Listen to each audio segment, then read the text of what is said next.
rampant abuses perpetrated by the Spanish tax authority have now reached epidemic proportions, with prominent members of Spanish society receiving extraordinary tax bills that far outweigh what they're legally liable for. My name is Robert Amsterdam, and I'm acting on behalf of a number of individuals who have incorporated under the name Spanish tax pickpockets to avoid being targeted by the Hacienda, the Spanish tax agency.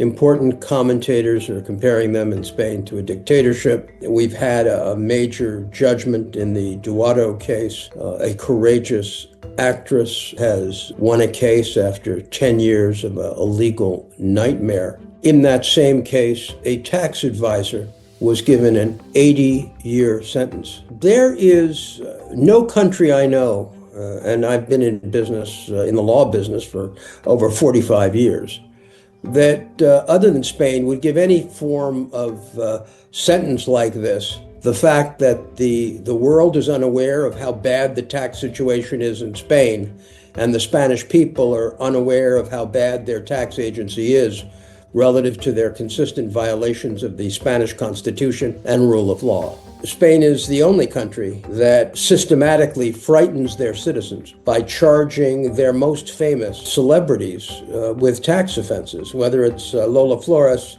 Cristiano Ronaldo, Shakira, Xabi Alonso, now Ana Duato. This is done to instill fear, because the tax agency is more a cult than a government agency. It is an organization set on predation, on taking whatever they can from Spanish taxpayers. Spain does not have an income tax rate in the sense that other countries do. Spain is a country where the tax agency takes whatever they can. And they do it because, sadly, tax inspectors, on whose side I am, I understand they are underpaid, and they work for an unfair bonus system that forces them to engage in predation and leaves no penalty if they are wrong. So there is an incentive on them to be aggressive, and the structure itself incentivizes aggression through the use of wildly disproportionate penalties.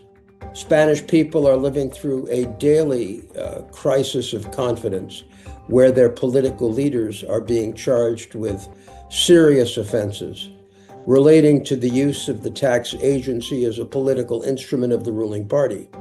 And I want to be very clear, it is not just the present ruling party. It was the PP before them that weaponized the tax agency. So we are going to continue to communicate as best we can prior to our issuance of what we have called the Madrid Memorandum, which will contain a detailed critique of the system with a detailed reformulation of legal and systemic changes that might bring Spain's tax system in compliance with the rule of law. I urge people in Spain, I urge those poor victims of the agency, whether they are foreign or domestic, to consider all of their rights of appeal, to challenge tax inspectors legally and within the rule of law. Understand clearly that the odds of success are very high if you can manage to struggle through the process that's been put before you. So on that note, I wish you all the best in terms of surviving the tax agency during this period of uncertainty, and we will continue this dialogue with you. Thank you very much. To learn more, please visit SpanishTaxPickpockets.com.